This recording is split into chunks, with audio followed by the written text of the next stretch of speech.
Alright. Natay idol diri guys nga iya ipa-check niya, iya nakita nga gold sa baybayon dito sa Santa Fe ni siya dol.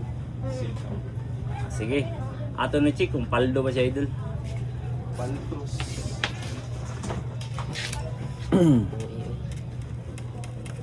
Sulti sama siya. Pag mawagtang ni siya may idol, butangan nato na aksido. Ikon dong diri dong.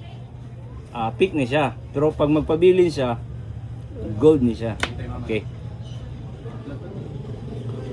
Alright, gold siya mga idol.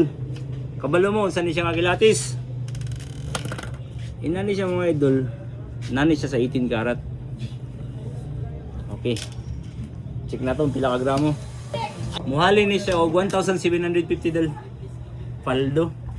Tinit na lang sa baybayon. Na naman dol, balikan mo?